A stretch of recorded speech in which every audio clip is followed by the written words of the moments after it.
दोस्तों अगर सही मायने में देखा जाए तो हर एक व्यक्ति के पास एटलीस्ट ये दो इंश्योरेंस होने चाहिए। पहला, हेल्थ इंश्योरेंस जो मेडिकल इमरजेंसी के समय आपको और आपकी फैमिली को फाइनेंशियल लॉस से बचाता है और अच्छा हेल्थ ट्रीटमेंट प्रोवाइड कराता है।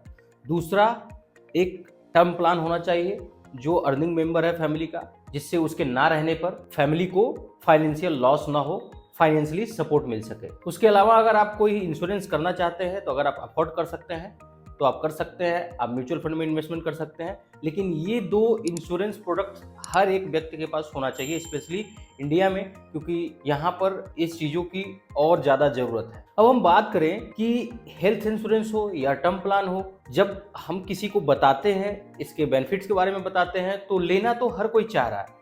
बट यहाँ पर सबसे बड़ी प्रॉब्लम ये आ जा रही है कि जो कॉस्ट वो सुनते हैं कि अगर उनकी मान लीजिए उनकी एज 35 है, 2 बच्चे हैं, वाइफ है, तो लगभग 20-22 हज़ार 25 हज़ार का हेल्थ इंश्योरेंस का 10 लाख रुपए सम एश्योर्ड का आ जाता है एवरेज। और टर्म प्लान भी लगभग 14 से 15 हज़ार रुपए आपका ईयरली पड़ जाता है कॉस्ट। तो ओवरऑल अगर देखा जाए तो 40 हज़ार रुपए के आसपास आपका कॉस्ट आता है 1 साल का। अब अगर किसी को ये बात हम बताते हैं या हेल्थ इंश्योरेंस के लिए या वो टर्म प्लान का प्रोडक्ट हो, तो उनको कॉस्ट सबसे पहले दिखाई देता है, उसके पीछे के जो बेनिफिट्स हैं वो दिखाई नहीं देते। अब पीछे के बेनिफिट्स को देखने के लिए उनको सबसे पहले ये समझना पड़ेगा कि हम अपने रोजमर्रा की चीज़ों में, बहुत सारी चीज़ों में छोटे छोटे पार्ट में खर्च करते हैं और उसको हम कभी कैलकुलेट ही नहीं करते हैं। अगर हम उसी छोटे छोटे पार्ट में अपने हेल्थ इंश्योरेंस को, अपने टर्म प्लान को भी कैलकुलेट करें तो वो काम हमारा आसान हो जाएगा। लेकिन इसमें क्या है कि पहले आपको पूरा पैसा देना पड़ता है।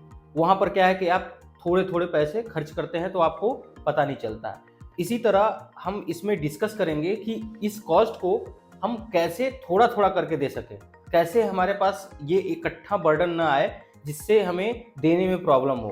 तो देखिए, सबसे पहले तो ये बात है कि 1 साल तो आपको अफोर्ड करनी ही पड़ेगी। आप अगर 1 साल ये ले लेते हैं, देखिए 2 ऑप्शन है, या तो आप ईएमआई पे ले लीजिए, आप हेल्थ इंश्योरेंस ईएमआई पे परचेज कर ले रहे हैं तो वहाँ पे आपको इंटरेस्ट देना पड़ेगा। आप क्रेडिट कार्ड से परचेज करना है, उस पर ईएमआई बना रहे हैं तो वहाँ पर भी आपको इंटरेस्ट देना पड़ेगा।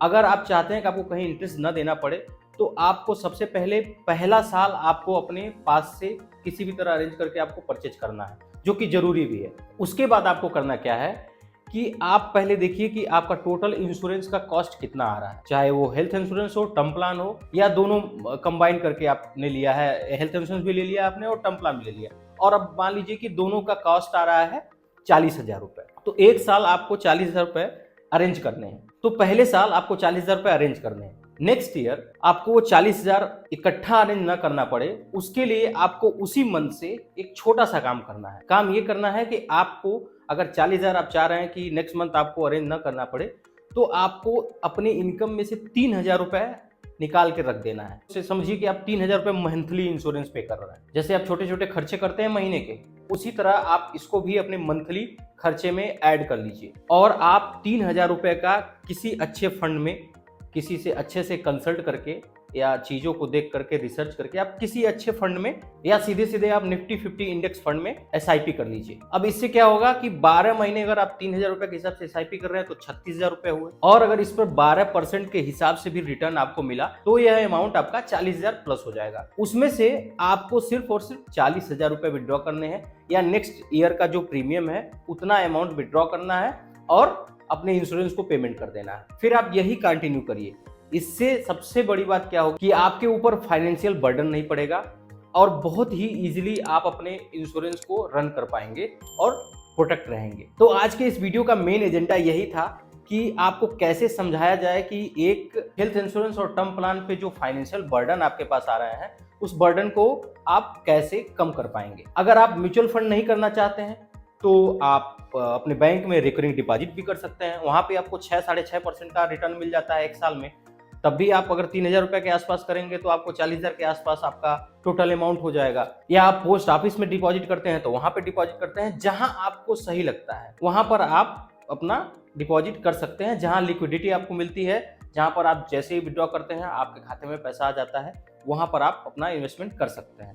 और इन्वेस्टमेंट करके आप पैसे को इकट्ठा करेंगे, फिर नेक्स्ट ईयर आप प्रीमियम पे कर देंगे, जो कि आपके लिए बहुत ही ईजी हो जाएगा। बहुत सारे लोगों को लगता है कि हेल्थ इंश्योरेंस या टर्म प्लान बहुत ज़्यादा कॉस्ट कर रही हैं। उनको ये कॉस्ट बहुत ज़्यादा तब तक ही लगता है जब तक वो हॉस्पिटल नहीं पहुंचते हैं या उनके कोई फैमिली मेंबर हॉस्पिटल नहीं पहुंचते हैं। जैसे ही एक दिन वो हॉस्पिटल पहुंच जाएंगे, उनको ये प्रीमियम बहुत कम लगने लगेगा, उनको लगेगा कि ये तो बहुत कम प्रीमियम है हॉस्पिटल बिल के आगे। और अगर हम बेफजूल के खर्चों की बात करें तो डेली अगर देखा जाए तो 50 रुपए से 100 रुपए नॉर्मल आदमी खर्च कर देता है फिजूल के खर्चों पे, और इसको एवरेज किया जाए तो महीने का 3000 होता है और साल का 36,000 रुपये होता है।